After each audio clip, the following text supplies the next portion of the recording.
Hello po mga kababayan, si Dante Maravillas. Dito muli tayo sa ating podcast, Life with Dante M. Pag-usapan natin yung buhay ni Diskaya, Sara Diskaya, kasi may na-reveal. Ayan sabi sa report ng Vera Files, itong si Sara Diskaya, pamangkin daw mga kababayan ni Pasig Political Dynasty Patriarch Vicente Eusebio, yung dating mayor po ng Pasig. Ayun. So, ibig sabihin, hindi man pala ito galing sa simpleng pamilya. Nepo baby pala din ito mga kababayan. Nepo baby. Itong si Sara Diskaya. Pero kanina, sa pagkukulit ng mga reporter sa mainstream media, ayaw sumagot after ng hearing ng Senado sa investigasyon sa mga ghost and anomalous flood control projects. Ngayon sabi rito, Contractor Sara Diskaya, now under Senate scrutiny over alleged anomalous flood control projects, was reportedly aided early in her career ng kanyang maternal uncle na si dating Pasig City Mayor Vicente Enteng Eusebio. Sa report ng Vera Files na pinablis ng columnist and writer na si Antonio Montalban II, idinitalye nito kung paano si Enteng Eusebio, dating Pasig City Mayor, tinulungan itong pamilya Diskaya para makakuha ng mga kontrata, lucrative city contracts. Noong panahon na si Sara at ang kanyang asawa na si Curly were struggling financially after returning from abroad. Yung kanilang construction firm reportedly rose to Class A status almost overnight, allegedly bankrolled by City Hall funds. City Hall funds, yung ginamit mga kababayan, so public money pa rin yung ginamit. Parang yung kanilang admission na ano anya yung naging gateway ninyo, sabi ni Julius Babaw, para yumaman nang mag-DPWH anya kami. Nasabi ni Sara Diskaya, nakapasok sila sa DPWH ng mga contracts 2012 na, pero 2016 panahon ni Digong nang magkaroon sila ng mga flood control projects. So alam na, nagkalaglagan mga kababayan. Biglang kumambyo si Bato. Si Bato yung nagtanong, sabi ni Diskaya, si Sara Diskaya, 2016 onwards niya, sabi ni Bato, sigurado ka niya? Mamaya, i-replay ko sa inyo yung pagtatanong doon sa Senate investigation. So sabi rito, the report further linked the Diskaya's expansion to subsequent mayors from the Eusebio clan, particularly Sara's cousin Robert Bobby Eusebio, who allegedly awarded them more projects through multiple construction firms. The expose suggested that the Diskaya's wealth and political ambitions, including Sara's failed 2025 mayoral bid, are tied to the Eusebio's dynasty. Eusebio dynasty's decades-long grip on Pasig. Montalban argued that the government should consider delisting all Diskaya-owned firms from public projects and pursue plunder cases. Kaya sabi ng mga nag-react, kunwari nagulat kami. Siyempre, kilala na to, mga kababayan sa kanilang lugar, kung sino itong pamilya Diskaya. Sabi ni Isauro, I think this is common knowledge among Pasig residents. National Intel still catching up with years of exploit and corruption through the LGUs. Sabi ni Bing Rillosa, sikat pala talaga mga Sara, may BP na may kontraktor pa. Saan pa kaya sila sisikat?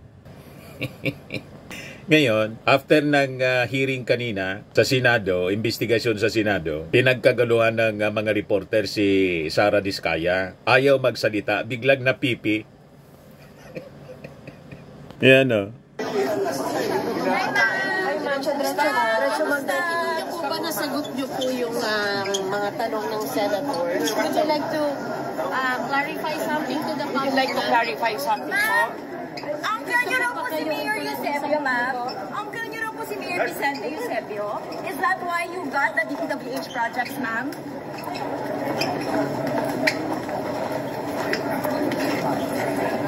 Will you be at tomorrow's probe, ma'am? Ma'am, will you be attending tomorrow's probe? Si Mayor Vicente Eusebio daw po ay inyong uncle, ma'am. National po ba kayo? Ma'am? Ma'am? British national po ba kayo? Ma'am? Ma'am, dadating din po ba si Sir Curly? Dadating din po ba si Sir Curly? Biglang na pipi. Ayaw na magsalita, mga kababayan. Ito naman po, yung may-ari ng Wawaw Construction Company na involved sa ghost flood control project sa Bulacan. Project nyo? Hello, sir? Sir, hindi na po ba kayo nakukonsensya dun sa mga dami ng ghost project po ng Wawaw? Sir?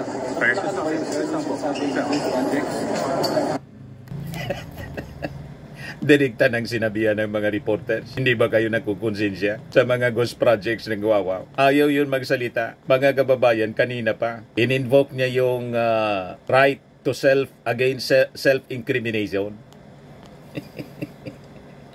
Kasi ba naman, tinatanong ng mga senador ni Joel Villanueva saka ni Jingo Estrada kung may ghost flood control project anya kayo. Siyempre, hindi yung nagsasabi na mayroon. Sabi nga natin kanina, sa isang video natin, ang dapat sana, armed with documents, yung mga senador, iko-confront na lang nila based doon sa document na nagsasabi na ito, ghost project ito, pero nakobra ninyo based sa mga documents na hawak sa resibo. Dapat ganun. Kaya makaduda po yung mga pagtatanong nitong ating mga senador, lalo yung mga kaalyado ni Digong. Lalo't nasa katabi nila, harap nila si Mark Villar, dating DPWH Secretary.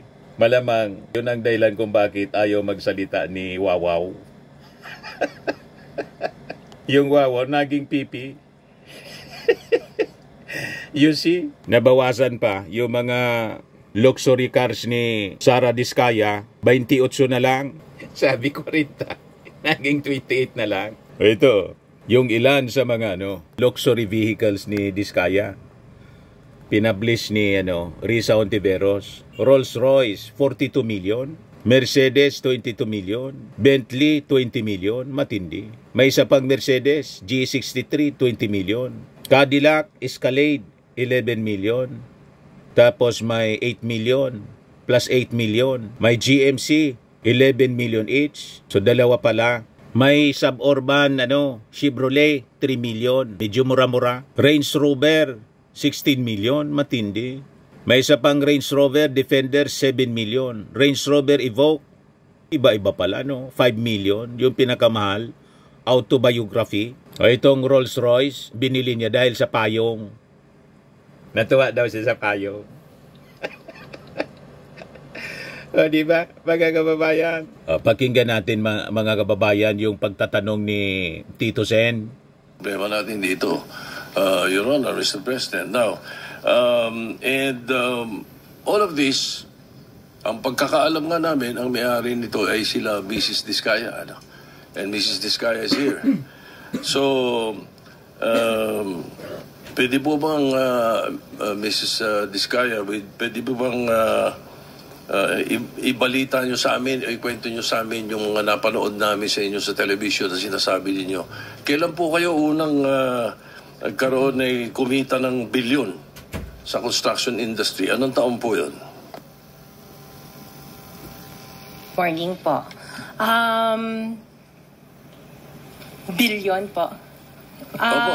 Kwento narinig po namin sa television, sinasabi nyo sa interview nyo dahil tinanong kayo kung anong naging gateway para gumanda ang buhay nyo. Sabi nyo kayo hindi naman nakakaangat nung araw. At tapos sabi ninyo ay noong DPWH na kami. Yun po yung sagot ninyo So, at tinanong kung magkano at sabi nyo bilyon. Kailan po itong unang bilyon na kumita kayo sa DPWH? For the knowledge of everyone, so St. Gerard, Alpha and Omega, we have been in the construction business for 23 years. So I would presume that in the 23 years, pwede naman siguro kami po kumita. Yung billion, when I said DPWH, because prior to that, we were in local government. So ang hirap makasingil sa local government. They spliced the video that was taken of me and just mentioned the DPWH. So, contractor na po kami for 23 years. So you're saying that the television station and the persons interviewing you Say goodbye. Your answer? I think so, sir. Kasi I did mention that I was doing local government as well as private po.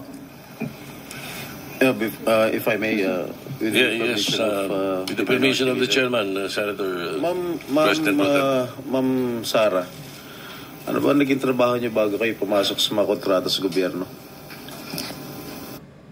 So, ang sinasabi ni Sara Diskaya, yung pagtatanong ni Tito Sen, kung inedit, I think so anya. Inedit daw yung report doon sa narinig ni Tito Sen, yung narinig natin sa interview ni Julius Babaw. Ulitin natin po kasi may biglang pumasok na interruption. You're saying that the television station and the persons interviewing you edited your answers? I think so, sir. Kasi I did mention that I was doing local government as well as private po. If I may, with the permission of the chairman, Senator President Pro Tem. Ma'am Sara, ano ba naging trabaho niyo bago kayo pumasok sa mga kontrata sa gobyerno? My father was a contractor before. Kontrata rin pero siya? yes po, Kontrata rin sa DPWH? for LGU po. LGU, and then ako I worked sa ibang bansa. Yun po. Anong work mo sa ibang bansa? I was a dental receptionist and an orthodontic nurse. So you are a doctor? Nurse? No po. Yung asawa mo, ano trabaho?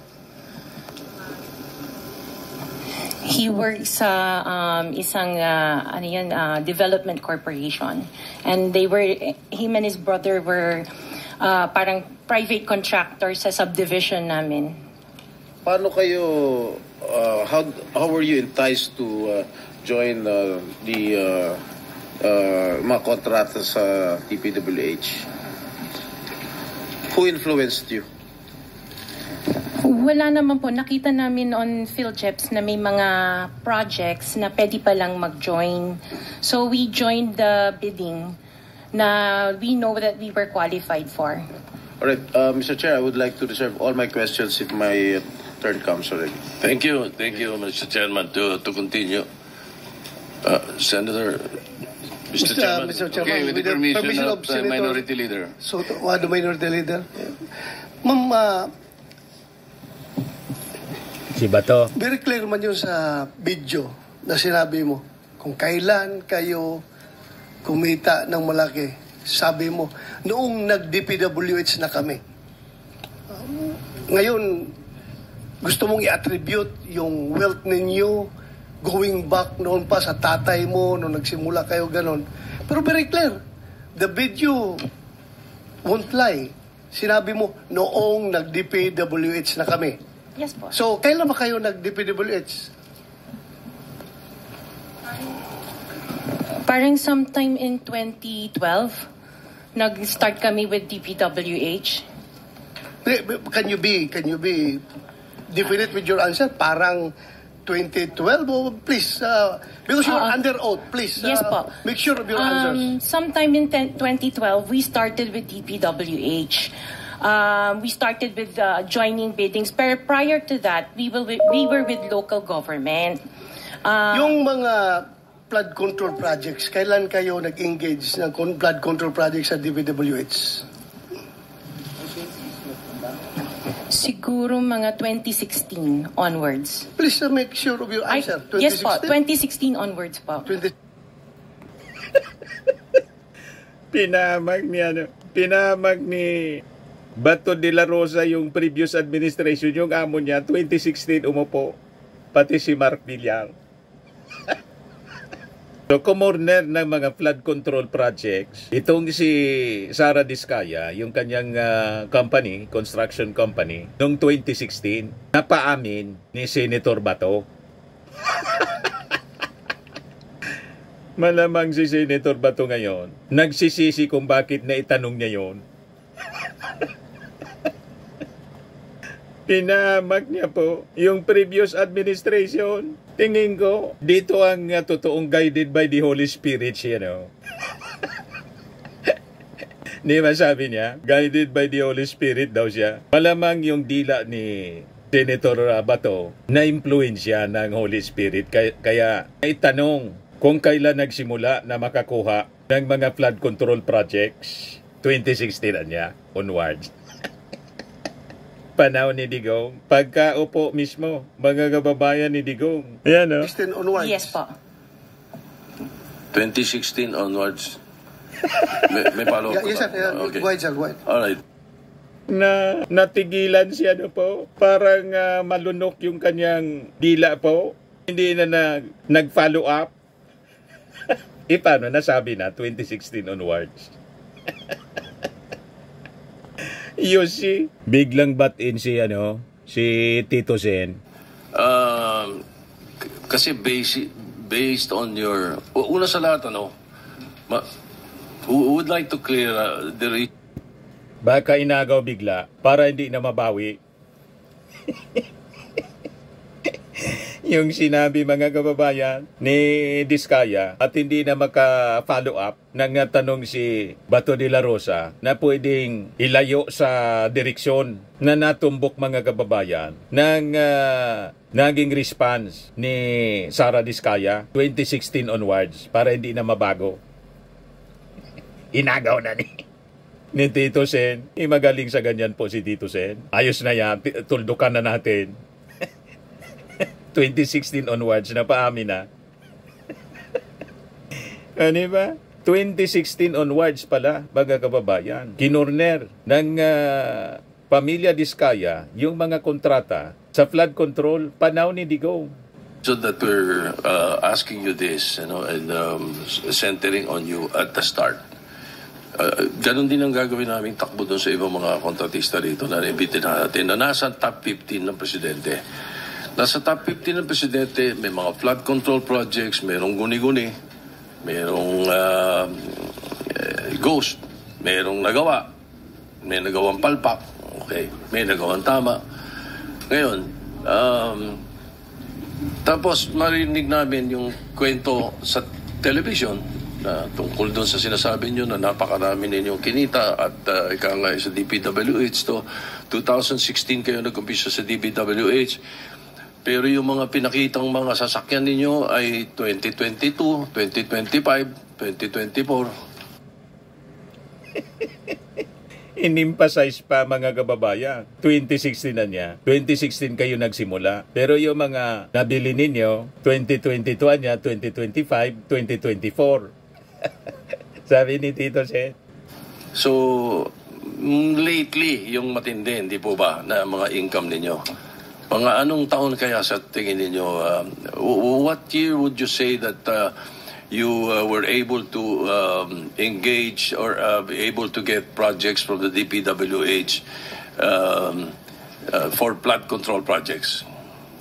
What year? Yun nga po, nag-start kami makakuha ng pailan-ilan, pero 2016 po onwards po. Yes. Inulit. Ibig sabihin, yung mga binilihan niya ng mga luxury cars, nakuha niya 2016 onwards na income. Galing sa mga kontrata from 2016 onwards hanggang sa present. You see, mga kababayan, yung interview yon 2024, yung interview ni Julius Babaw saka ni Corina Sanchez. Kasi nga, tatakbo siya for mayor ng Pasig City. Ipinagyabang yung mga kayamanan. Pati yung bahay na Malapalasyo. Ito na ngayon. In hot water, mga kababayan. 2016 onwards. In 2017, how much did you pay the BIR on your income tax? Sorry, I don't have the data on me right now kasi I have an accountant that handles that po. But I can get it for you. Yes, please. May we request that Yes po. we find out how much your income taxes were paid from that time, 2016 to the present. No? Okay po. All right. Now, Mr. Chairman, in 2015, St. Gerard, which you own also, no, Mrs. Discaya, was suspended by the DPWH. In 2020, they were blacklisted by the DPWH. However, St. Gerard's pickup license was renewed and is valid from July 1, 2023 to January 28, 2026. For St. Timothy, which you also own, it was found out by the President that the 2023 Bulacan River project amounting to 96.4 million was deemed completed even in more than 200 meters of revetment were not built. St. Timothy's pickup license was also renewed 2025 to 2027. So, Engineer Takay, what is the basis for the renewal despite the issues in their previous projects? May mga kasabot talaga po sa DPWH hanggang sa present. Kaya yung utos ng ating Pangulo, una, pinalitan niya si Secretary Bunuan kasi na-pressure na siguro nag-resign. Pinalitan ni Vince Dizon. Ang utos ng Pangulo, mag-submit lahat ng courtesy resignation. Lahat ng mga opisyal, from USEC hanggang sa mga district engineers. Total cleansing ang gagawin po kasi infected ng mga masasamang loob ng mga sindikatong kriminal ang buong DPWH. Departamento ng pagnanakaw ng walang hanggan. Kakutsaba yung mga contractors. Pero siyempre, mga kababayan, may mga politiko na nasa likod. Hindi pa nami-mention dito kung sino-sino yung nasa likod na politiko. Baka hindi lumabas dito kung sino yung mga sangkot na congressman, senador, pero may independent commission po na bubuuin ang ating Pangulong Bongbong. Kaya wala silang lusot. Pag itong Senate investigation, lumihi sa dapat na tumbok, may independent commission po na magsasagawa ng investigasyon. Kaya don't worry. Sir? Mr. Chair? Engineer Takay, can you not answer? You're the chairman. Bakit ito executive director ang pinasasagot nyo na pinasasagot? Yeah, the blacklist that was issued by the DPWH, Your Honor, nandito pa rin si certain time Dunoan. limitations. So, once a notice that the project has been completed, then the blacklist is lifted. And PICAB actually limit of responsibility is we can only institute disciplinary action upon a complaint or a verified violation. Yan na PICAB, kasama yan mga kababayan na pinaparisapol ng ating Pangulong Bongbong Marcos. Ang PICAB, ang ibig sabihin, Philippine Contractors Accreditation Board. Kasi yung iba dyan na members ng board, contractor din, conflict of interest, sabi ni Ping Lacson. Ganon katindi. Ibig sabihin, pag walang nagko-complain, sige lang na sige. Mr. Chair. That is the limit of our responsibility, Your Honor. The IRR, Section 4.2 states that disqualification under letter CA, involvement in any construction, malperformance of grave consequence. PICAB, under this section, hindi sila, are they not disqualified for renewal?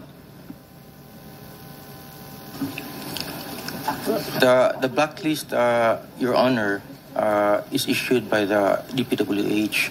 If the blacklist is lifted by the implementing agency, then their licenses can be renewed. However, we also have another mechanism that if there is a verified complaint or complaint from the LGUs or from the implementing agency, then we hear the case and then apply the penalties that are commensurate to the offenses that are being committed.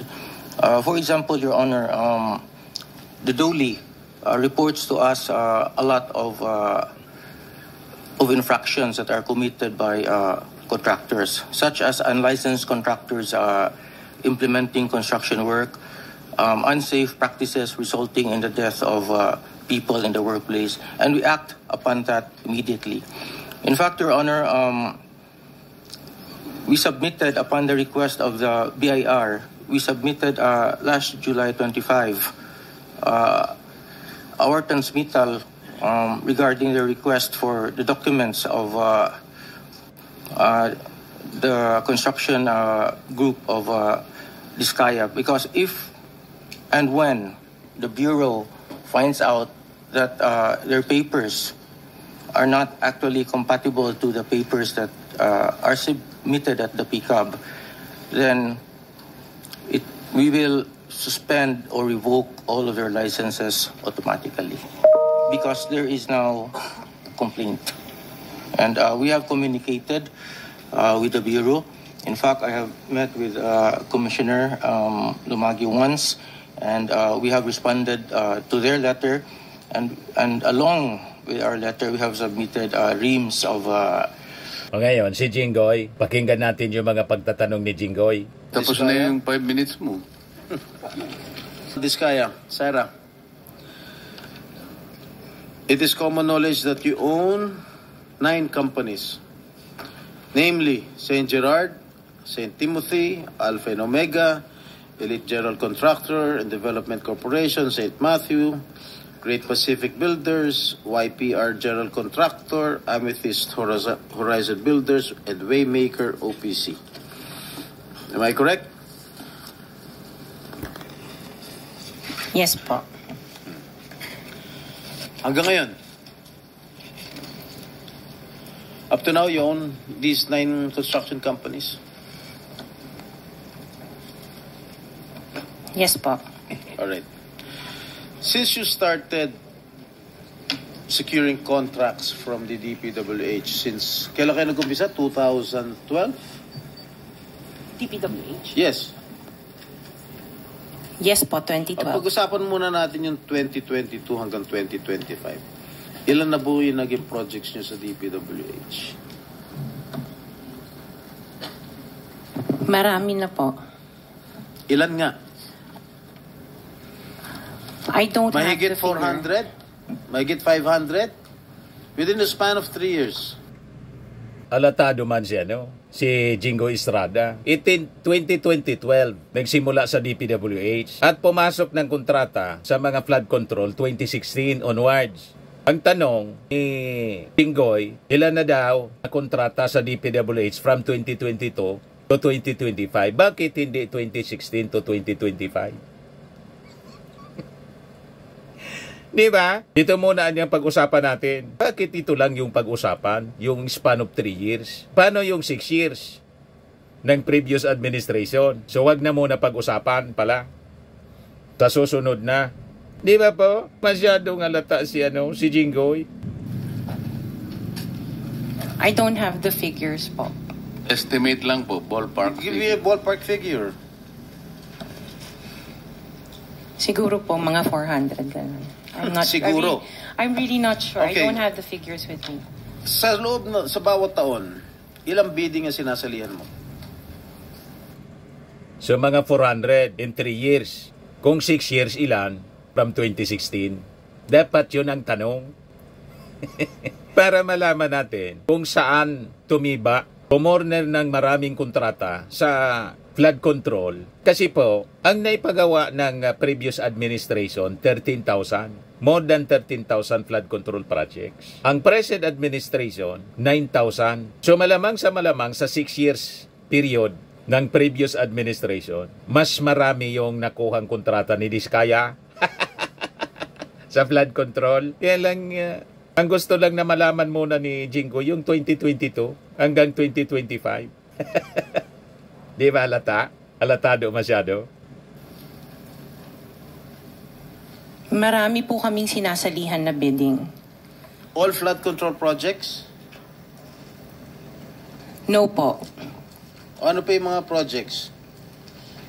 Buildings, kalsada.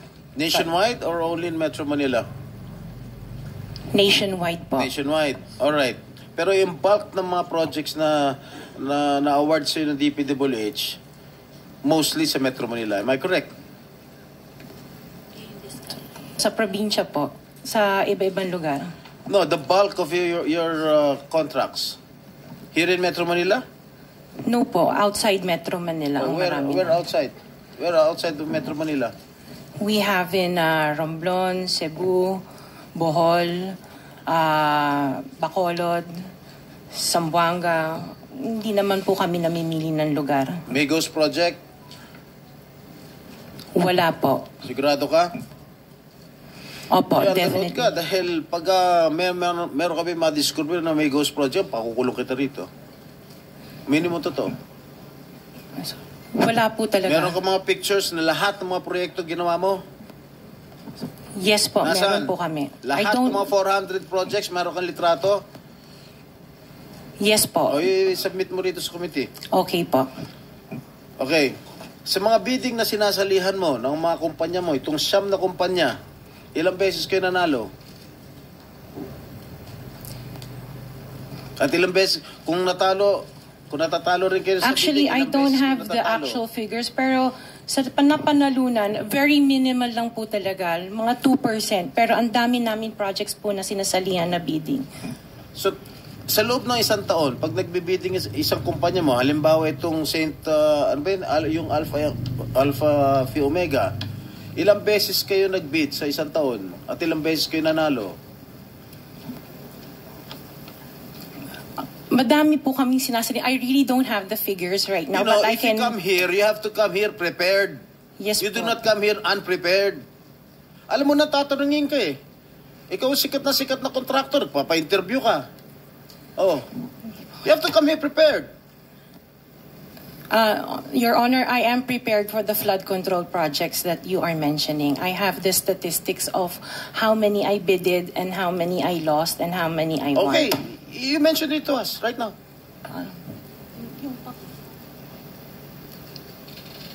2022, I bidded for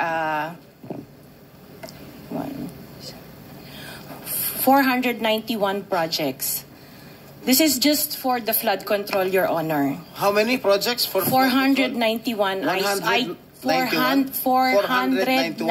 491.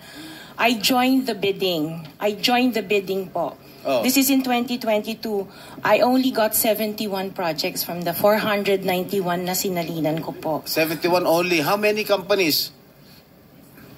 This is just for Alpha and Omega po. What about the other companies? What about the other 8 remaining companies that you own? I don't have the statistics for that because I was only called as Alpha and Omega. You admitted earlier when I asked you if you own these 9 companies and you answered in the affirmative. Right now I'm asking you kung ilan yung 71 flood control projects na napanalunan ninyo. Now you're only speaking in behalf of Alpha Phi Omega. Kanina sinabi mo, ikaw may-ari ng Siam. Why can't you answer in behalf of the 8 remaining companies? Kasi po, yun lang yung na-prepare po namin for today's hearing. What about the representative of the other construction companies? Itong Remando. How many? You're representing St. Timothy. Good morning po, Mr. Chairman. For St. Timothy Construction po, we have 145 projects. Flood control projects? Yes, Mr. Chair. Since? since 2022. Up to the present, as we speak, 122. 145. Excuse me? 145, Mr. Chair. Ang na-award sa inyo, 145 flood control projects. Napanalunan nyo yan. Yes, Mr. Chair. So, all in all, dun sa 8 companies, ilan? Dun sa 9 companies, hindi nyo alam? Out of the 400, maybe, who can answer my question from the DPWH? Maybe they have words there. With the Just indulgence for of the the SP record. Pro Temp, Yeah. Yes, Senator Risa. kaugnay nung pagtatanong ni SP Pro Temp sa ngayon, gusto kong makapag-flash ng screenshot po nung siyam na calling cards, nung siyam na kumpanyang iyon. Calling card po ni Mr. Curly Discaya, na asawa po ni Ms. Discaya. So, mag-asawa po, dapat alam po nila in greater detail itong mga kumpanyang ito. Ito po, Mr. Chair, SP Pro Temp.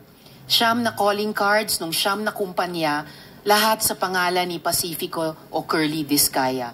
So dapat po mas alam po, both ni Ms. Sara Discaya at Ms. Roma Discaya Rimando, ang mga detalye na tinatanong ni SP Pro Temp. Salamat, Mr. Chair, Thank you, SP Pro thank you, Temp. Senator Risa. So yan po, mahabang pagtatanong. So ito po ang ating programa. Atid sa inyo nitong ating napakagandang product. I am Worldwide Amazing Pure Organic Barley Powdered Drink Mix from Australia. Yung gustong mag-try po nito, mag-message na lang po kayo sa aking messenger, Dante Maravilla, sa Facebook po. So lagi nating tatandaan sa buhay po, you become what you believe. Ako po si Dante Maravillas. Bye-bye. God bless.